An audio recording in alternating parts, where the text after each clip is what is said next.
محدود نہیں ہے بلکہ پوری فوج تک ہے. تو یہ اس پر آپ غداری کا مقدمہ چلائیں. میں نے آپ کو لیٹر لکھا تھا. چیف جسٹس عمر عطا بندیال صاحب, آپ نے اس خط کے اوپر کیا کیا؟ آپ مجھے جواب دیں. یا آپ نے اس کو, چونکہ یہ نیازی کے خلاف تھا, آپ نے اس کو ڈسٹ بن میں پھینک دیا کہ میں اس کو نہیں پڑھنا چاہتا کیونکہ یہ نیازی کے خلاف ہے. تو میں آپ سے, میرا اس سوال ہے اور مجھے اس سوال کا جواب چاہیے کہ میرے جو لیٹر ہے کہ نیازی پر غداری کا مقدمہ چلایا جائے, اس لیٹر کا آپ نے کیا کیا؟ ویسے تو آپ ہر کیس سنتے ہیں.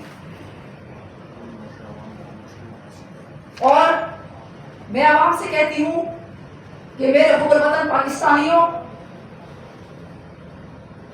گلی محلوں میں جمع ہو جاؤ اور ان شر پسندوں کو پکڑو. یہ پاکستان صرف ہماری فوج اور پولیس کا نہیں ہے, یہ پاکستان ہمارا ہے. اگر خدا نہ خواستہ اس کو ہو گیا کچھ تو ہم کہاں جائیں گے؟ کہاں در بدر پھریں گے؟ کیا ہم بھارت میں زندگی گزاریں گے یا افغانستان میں چلے جائیں گے؟ کیونکہ پہلے سے ملک کو توڑنے کے منصوبے ہیں, اٹک تک منصوبہ ہے. بھارت پنجاب پر قبضہ کرنا چاہتا ہے, بلوچستان میں آزادی کی تحریکیں چل رہی ہیں. ہم لوگ کہاں جائیں گے؟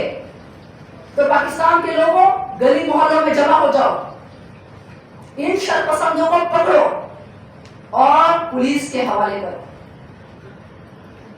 اور جو نوجوان اس میں موجود ہیں, میں ان نوجوانوں